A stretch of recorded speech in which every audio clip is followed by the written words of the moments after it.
YouTube सिर्फ ज़िंदगी का हिस्सा नहीं बल्कि अब लाखों और करोड़ों की ज़िंदगी है।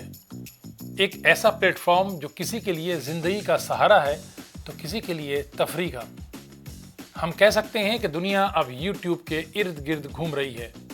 दुनिया वाले अब मुख्तलिफ मैदानों के साथ ही यूट्यूब में भी अपना मुस्तकबिल तलाश कर रहे हैं।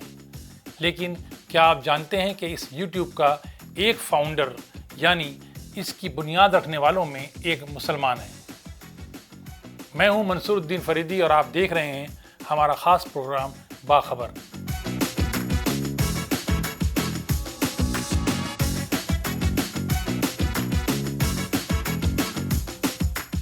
यकीनन आप चौंक गए होंगे, मगर ये सच है, हकीकत है। यूट्यूब के फाउंडर्स में एक मुसलमान भी शामिल है जिसे दुनिया जावेद करीम के नाम से जानती है। वो बांग्लादेशी नस्ल के हैं। वो पैदा जर्मनी में हुए और फिर अमेरिका मुंतकिल हो गए। इस मिशन में उनके दो साझेदार और भी थे जिनके नाम स्टीव चिन और चैड हर्ली हैं, यानी कि यूट्यूब तीन दोस्तों की देन थी। इन तीनों नौजवानों की कहानी एक अमेरिकी कंपनी पेपल से शुरू होती है जिसमें वो मुलाजमत करते थे और वहीं से दोस्त बन गए थे।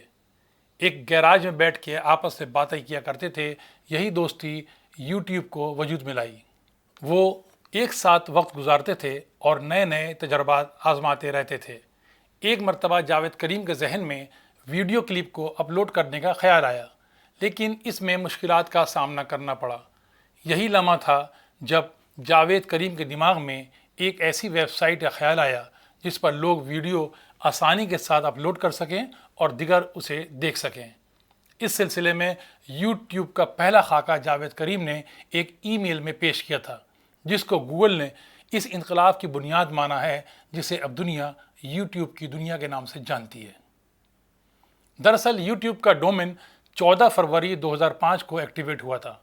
23 अप्रैल 2005 को साइट को लाइव किया गया था, जबकि इसका बाकायदा आगाज़ 15 दिसंबर 2005 को हुआ था। दिलचस्प बात यह है कि बाकायदा आगाज़ से कबल ही यूट्यूब पर हर दिन 80 लाख व्यूज़ आते थे, जबकि यूट्यूब पर सिर्फ 80 मेगाबाइट्स की वीडियो अपलोड करने की सहूलत थी जो 30 सेकंड की होती थी। दरअसल शुरू में ये डेटिंग वेबसाइट थी जिसका नाम हॉट और नॉट था, जिस पर ख्वातीन की अपनी पुरकशिश वीडियो अपलोड करने के लिए $100 अदा करने की पेशकश की गई थी। लेकिन ये आइडिया चल नहीं सका। फिर ये साइट यूट्यूब बन गई, जिसके बाद जावेद करीम ने अपनी ज़िंदगी का एक गैर मामूली फ़ैसला किया। आला तालीम के लिए जावेद करीम ने यूट्यूब में मुलाजमत करने के बजाय एडवाइज़र का किरदार निभाने का फ़ैसला किया, जिसके बाद जावेद करीम ने कंप्यूटर साइंस में डिग्री मुकम्मल करने के लिए स्टैनफोर्ड यूनिवर्सिटी का रुख किया।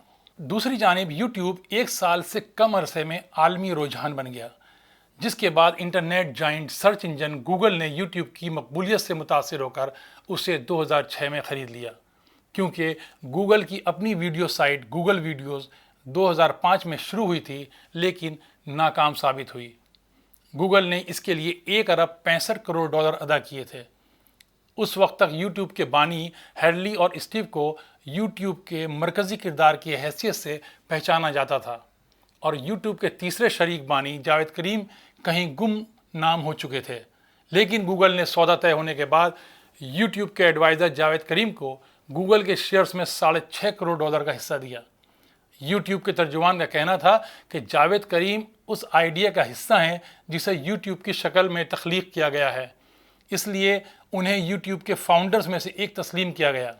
तो उसके बाद जावेद करीम दुनिया की नज़र में आए। अब बात करते हैं यूट्यूब पर पहली वीडियो की। दरअसल ये एजाज़ भी जावेद करीम को ही हासिल है। यूट्यूब पर वीडियो शेयरिंग का आगाज़ जावेद करीम की एक video me at the zoo में हुआ था। 19 सेकंड की इस वीडियो में वो सैन डिगो के चिड़ियाघर में हाथियों के सामने खड़े हैं और हाथियों की सूंड पर तबसरा कर रहे हैं। ये वीडियो अब तक तकरीबन 40 करोड़ लोग देख चुके हैं, जिसे 23 अप्रैल 2005 को अपलोड किया गया था। आज यूट्यूब अपनी ज़िंदगी की 20 बहारें देख चुका है। दुनिया इसमें समा चुकी है। ज़िंदगी का हिस्सा है यूट्यूब, क्योंकि ये ज़रूरत भी है और मजबूरी भी। مگر ایک بات واضح ہے کہ کچھ کر دکھانے کا جنون ہی ایسا انقلاب برپا کرتا ہے کہ دنیا بدل جاتی ہے۔ ایسا ہی کچھ کام ان 3 دوستوں نے کر دکھایا۔ سلام ہے ان کی تخلیق کو۔ امید ہے ہماری پیشکش آپ کو پسند آئے گی۔ نہ رہیں بے خبر، دیکھتے رہیں باخبر۔ شکریہ۔